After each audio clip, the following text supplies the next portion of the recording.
and they've made intention in their heart that, Ya Allah, I am coming to your house.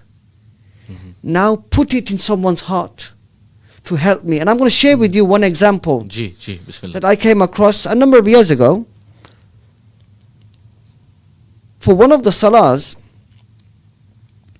another imam was leading. I was amongst the musallis in the sufuf, in the rows.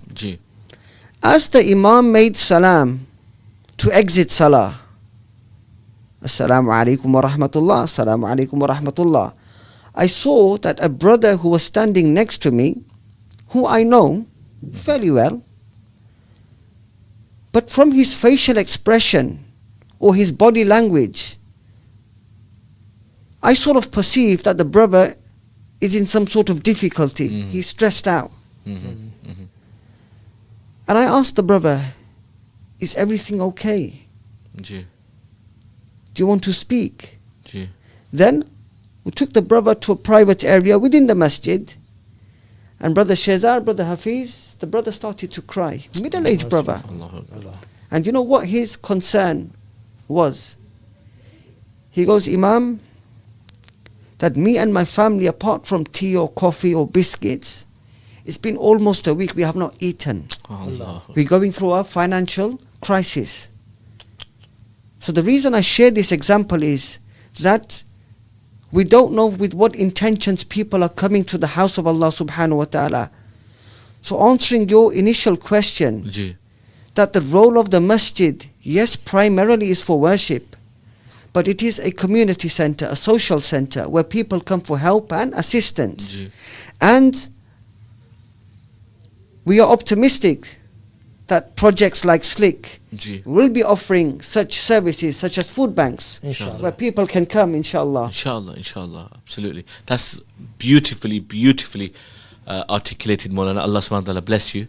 And give us the ability to take the teachings, inshallah. Ameen, ya Rabb. Just a reminder, Ramadan FM is what you're listening to, 87.7 FM. Studio number is 0116 482 2086. Get in touch, give us a call, ask questions, hold Brother Hafiz to account, right? And ask him anything you want. Because it's your hard-earned money, right?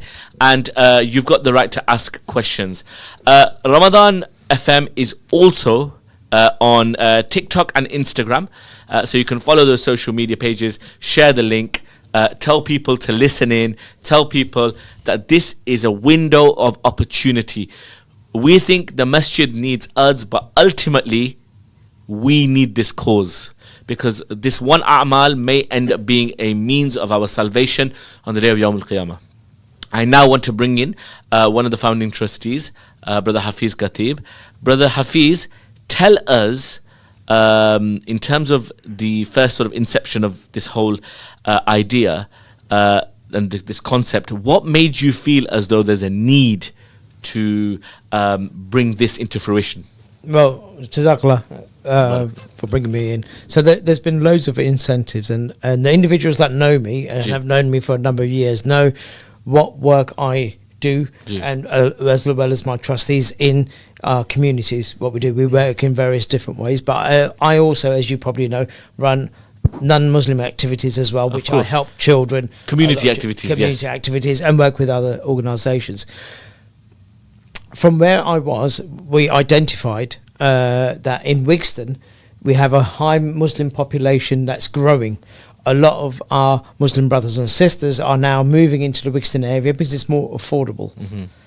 We've got our cemetery there. Whether it's going to be there for 5 years, 10 years, full, regardless, our cemetery's there. However, we don't have a place where we can not only pray namaz, but offer any activities for the community base, but also our own Muslim youngsters as well, because they need to be connected with everybody, but our elderly as well. And as Maulana Sahab said, the mental health, food banks, and all the other activities that we're looking to do. So this project started a couple of years ago, and that's where we identified it. We've started Jummah prayers at the Freya Centre, which is near the McDonald's. When we started that a couple of years ago, it was only like 2 or 3 safs. Just to contextualise this, is this near that roundabout? That's near the McDonald's roundabout. So if you go left, you end up going towards the B&Q, but if you do a right, you end up going towards town, and it's just by the left near Carlton Drive. Now, mashallah, alhamdulillah, we are full right to the end with over 250 to 300 people coming just for Friday Jummah, and that's all we can offer at the Mashallah. moment. That's So really mashallah, and to a stage that last week we were praying outside. We have the car park facilities which we are using. So you think that shows and identifies that there's a need, and there's a need for our Muslim community to be able to have a place to pray. We're in an area where we have Muslims, but we have no place for our Muslims to pray, and that's what surprises me. Apart from this area that you've identified, the closest masjid would probably be in Oadby. Yeah, we've got one in Oadby, which obviously You were a part of as well, which yes? I was part of and one of the founders and Yeah. was chair for many years, and I'm still connected. And we should support all our masajids, Of course. And then you have the other one which is near the Greensby Fisheries, which is above there. They're the two closest. So this is kind of like